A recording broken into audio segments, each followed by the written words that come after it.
Hey guys, it's me, Kenneth. I'm over here with this beautiful couple. We have Jimmy and Marlene, the Ariano family.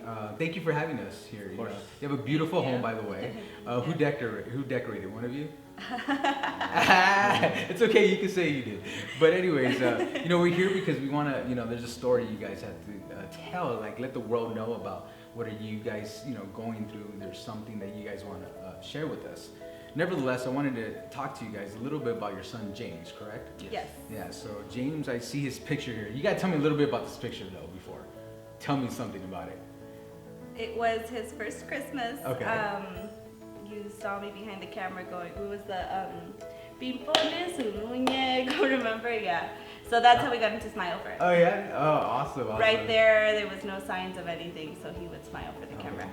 And on that note, I know we're discussing about autism, correct? Yes. So I have a question. Like, well, when was the first time you guys realized maybe something was wrong, like with your son, in that sense? I think it started when he was around 2 and 2.5 maybe? I would say 2.5, and we started actually noticed he hasn't said any words.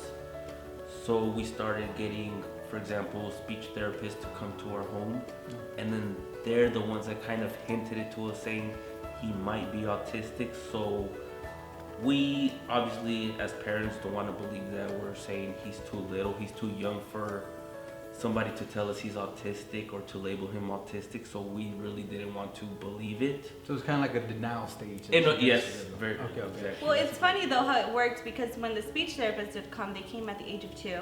Okay. And they did a test, which in my opinion, I don't like the test they do because it's just a questionnaire. And from the questionnaire, they determined that he was not showing signs of autism. So Jamesy did that from age 2 to 3. Jamesy, that's what you call it? Yeah. Oh, that's cute. So by age 3, they told us that it was possible. So from that just shows how much he, went from 2 to 3. By age closer to 3, they were like, something's wrong with your son. Wow. And once you heard that news, like what was it like for both of you? When we started getting hints, we were very like, no, there's no way. I mean, you have to think about it this way. You have a baby, he's 2 years old. People tell you he's autistic because he's not talking. So the first thing you think of is like, he's just a kid, he's barely 2, like give him some time. Like I believe that that every kid is different. Correct. So you can't say because your child is not saying a word at 2 that something is wrong with him. That's what we believed. So it got to the point where we were in denial, and even our family was like, no, just give him time. Your cousin didn't talk till he was 5, and his brother had a delayed in speech as well. So it was like, okay, maybe this is something a part of our family. Let's wait it out. Okay. And when you decided to, did you wait it out though? That's the other question. Yes.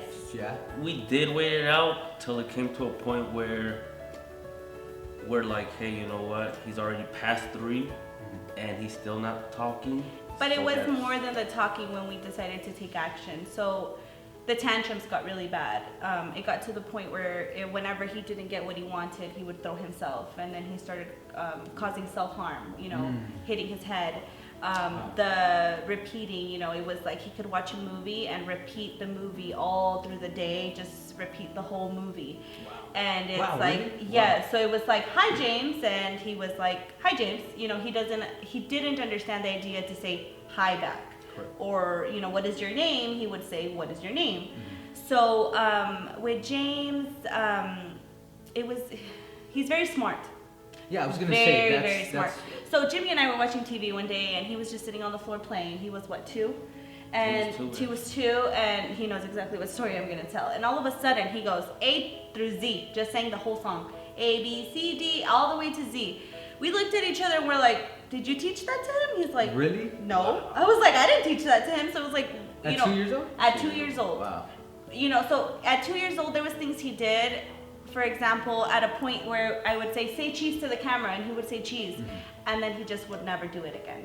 Or if he ever said a word, he would say it once and never again. Wow. And so as a parent, like I was gonna ask you, what are one of your fears, like with autism? Like James sound like he's a super intelligent little boy, but at the same time, Yes. there's some conditions that you guys gotta be aware of, correct? So what are one of your fears?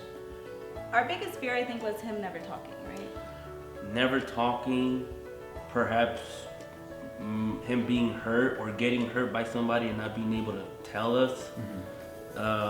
Being maybe getting bullied at school, because that does happen a lot. It happens, I mean, we see it all the time, like on Facebook, where kids get like, for example, there was one where a kid got a nail stuck to the back of him. They put a nail on his They head. put a nail in his head, like what? With a piece of wood, and they just put it on his so head. stuff like that, that's what gives us the fear of like seeing him like that, and it pushes us hard to make sure that he doesn't remain like that. That's what gives us the drive to try to do something about it, try to help him out, try to do whatever we have to do, whether it's going with doctors or going wherever we have to do. Researching a lot. Yeah, and on that note, on researching, and you know, this is with respect.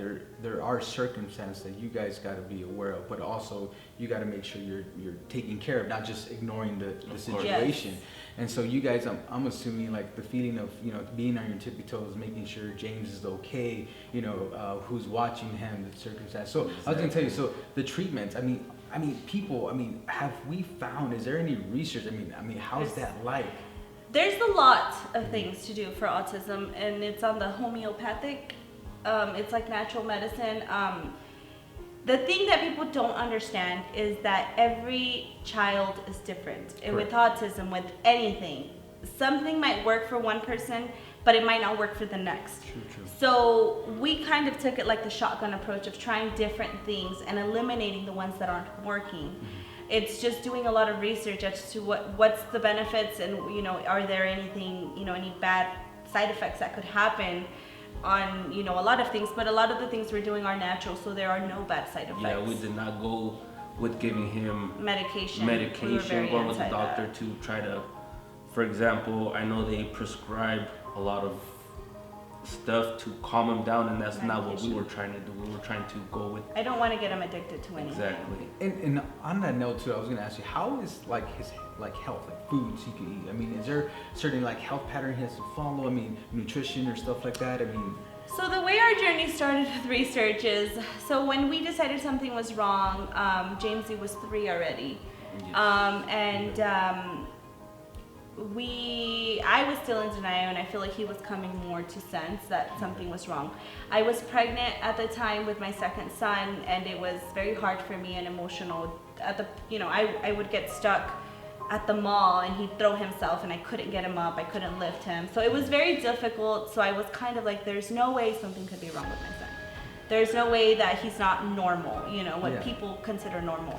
So he met a lady at the gym that told him about biomed, which is a functional medicine. What that is can't tell you exactly what it is, but we made an appointment with that doctor. So we met with him, we asked a lot of questions, and he told us how important food was for Jamesy's diet, how gluten affects him, how it's all in the gut. So Jamesy has like chronic constipation in a way. So the doctor explained to us the difference, you know, and how the foods affect him. So right now we have James on a gluten-free, dairy-free diet. Oh wow. And it's crazy because if he has a bad food and one day you'll notice right away. Notice the difference. I was gonna say, like, he acts up. So you do notice the difference from right away. how you started and with this diet or this treatment of nutrition and eating a little bit healthier in that sense. Would you let me ask you a question for other parents out there too that are listening to this. What would you advise our parents out there that's going through the same situation you guys are going through? Like, what is it like? Patience? Is it like, hey, doing your research? Is it doing what? I mean, you seem like very dedicated parents that you go no matter where you need to go to figure this out. I mean, what would you advise other parents out there as well? To do a lot of research to get to know their kid. It does have to do a lot, like I said. Maybe start focusing on the foods they eat. Like I said, on internet, it does show that gluten and dairy has a lot to do with allowing them to maybe even being able to express themselves, because that does cause a lot of inflammation. So the gut, they say, is like a second brain. Okay. First and second, because everything you eat, it gets transported, and then right here is where the digestion happens. and then that sends like neurons pretty much firing up to the brain. It has to send signals. So if that's not responding correctly, it's not getting to the brain, so it's not allowing it to function correctly, which that has a lot to do with foods as well. So certain foods does cause, for example, for them to act up, for them not to speak or, function correctly. Correct. I guess you could say. And I was gonna ask you, Marlene, I know you work a lot. Yes. You're an entrepreneur lady, you're a go-getter. Like, how do you balance that life with, It's hard. with being a parent and also having like a child that needs your attention as well? It's very hard. We take turns. We both own our own business, so we're able to say, okay, I'm gonna work the morning, you go in a little later, just so that James is not always with someone. But we're very blessed that we have both of our parents here, so we get a lot of help. And my parents usually take care of my sons Monday through Friday, and then my mother-in-law will help us on the weekend. So I do not, and I will never leave him with a stranger, for the fact that in autism, a child with autism, you have to have a lot of patience. Yes. And it's, at first it was like, what do you do? How do we discipline him? Hi, Hey, James. handsome. It was, how do we discipline him? It was like, do I spank him? Do I not spank him? Do I talk to him because he's not understanding what I'm saying? I have people like, don't yell at him. He doesn't understand. And I was like, okay, well, I'm still his mom. I still have to have, guidance. So it's like they have sensory issues, like he doesn't like jeans or certain types of clothing. And it's like, okay, we're going to a party. Everybody's dressed up. You have to wear your dress up clothes. So it's like that fine line as to, am I going to let him do what he wants?